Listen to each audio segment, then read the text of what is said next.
So I've been wanting to buy an exhaust for my R3 forever, since I bought the thing. I don't think that the stock exhaust on the R3 sounds that great, and I wanted a full exhaust because the slip-on's not going to do much with the catalytic converter. But price was a big issue. You know, it's too expensive for a full exhaust. It's like over $600. But DG wasn't as bad. It's $400 to $500 range. I'll leave a link in the description where you guys can buy it. It looks and sounds great. Basically, I'm going to show you guys how to put it together, and I'll give you my review on how it sounds, how it looks. So let's go.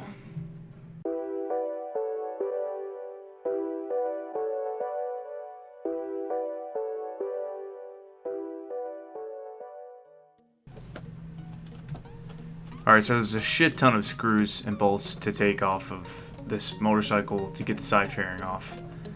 I'm not going to go over every single one, and I don't know the correct terms for parts, but you're going to basically see everything from square one from me taking off every piece, and I'll kind of show you where I got stuck and some important key factors on how to not break your motorcycle when you're taking off the side fairing.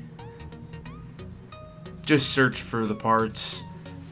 Make sure you double check every single possible area for screws or bolts to take off before you start ripping off shit. And for me, this was my first time ever taking apart my motorcycle, so it took me about 3 hours for the whole project to complete. Kind of a pain in the ass, but it was worth it overall. So here's where I'm taking out the left front blinker.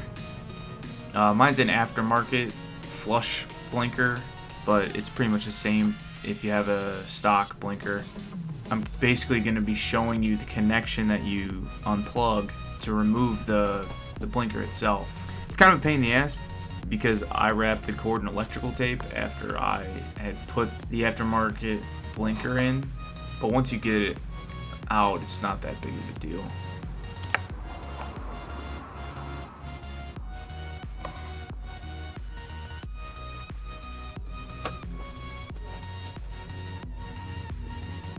Here I'm basically showing you that I'm trying to take this plastic piece off, but there are, I think they're called pin fasteners or screw fasteners. They're plastic screws, and the way to take them out to not break them is that you only twist a quarter of a turn with your screwdriver and they'll pop up, and you'll see it right here. I do it twice to show you.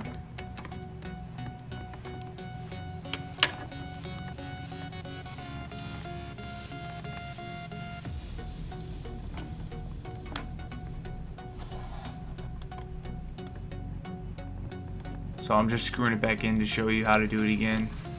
But all you do is turn it a little bit to the left, it pops out like that, and then you can pull it out with your hand. That's the way that you take those fasteners out. If you do more than that, there's a possibility that you could break it. So just be careful.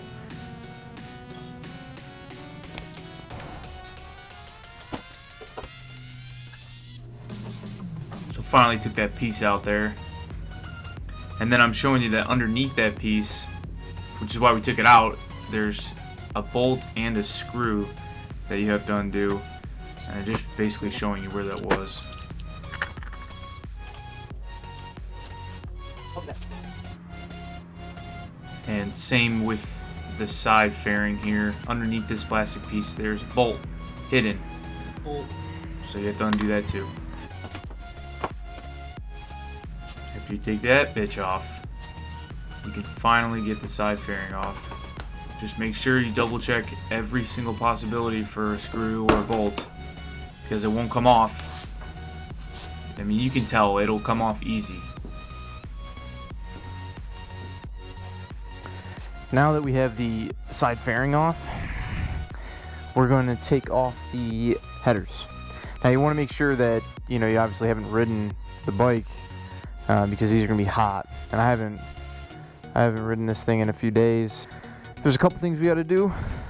We have to unbolt these 4 bolts. I don't know if you can see that.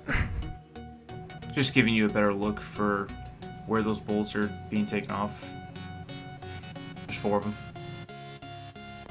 And then we have to remove the O2 sensor right here. And then we'll probably remove this piece, and then it'll come out.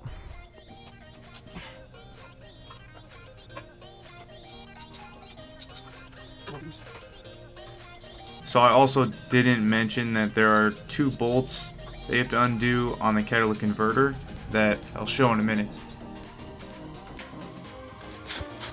This is so on the other side of the motorcycle. That's where the bolt is right here for the muffler. You have to get off. And then the other side is right behind this rear set, which is why we take that off right there.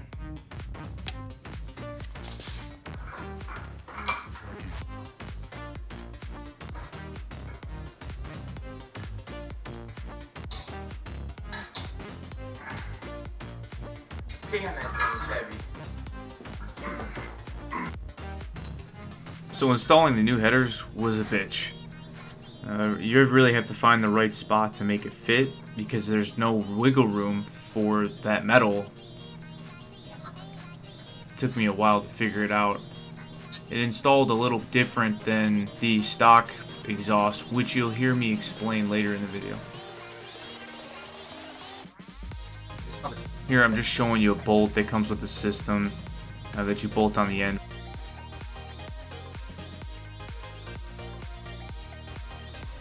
I had to put passenger pegs back on because it has the hole that's used for the muffler to attach to and bolt onto. So I had to put that back on. I haven't put the other one back on the other side, but I'll do that again. So we're just gonna put everything on and then make sure everything fits. And I'm gonna put on the O2 sensor. I haven't done that yet. So we'll install the O2 sensor. And then as long as everything fits, then we're gonna tighten it from front to back.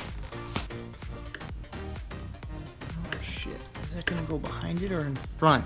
See, okay, so the original exhaust on this piece was in front of that bolt right there. Now the DG exhaust goes behind it. You can see that it goes behind it. See that? So here I'm installing the O2 sensor. You have to twist it the other way to install it so it's not twisted when it's on the system. So that's what you see me doing there. So now it's finished, completely installed. Just basically showing you what the new headers look like on there. Everything's tightened up. Looks pretty awesome.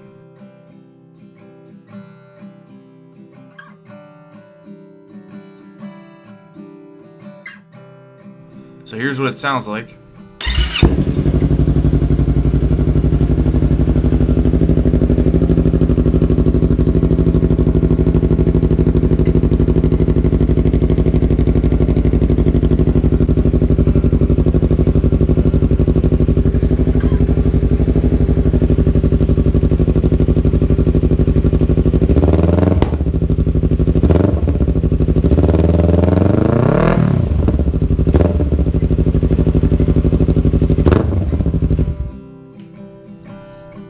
That's ridiculous.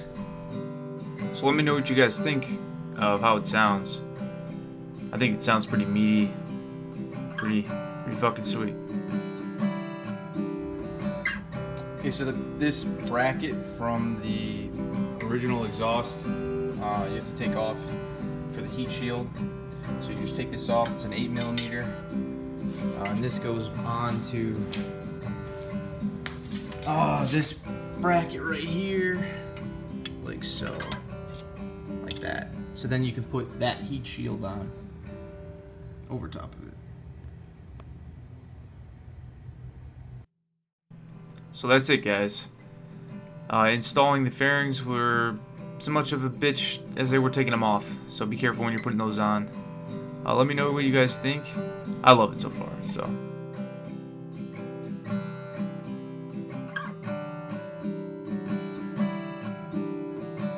So here's another clip of what it sounds like for you guys. Hope you guys enjoyed the video.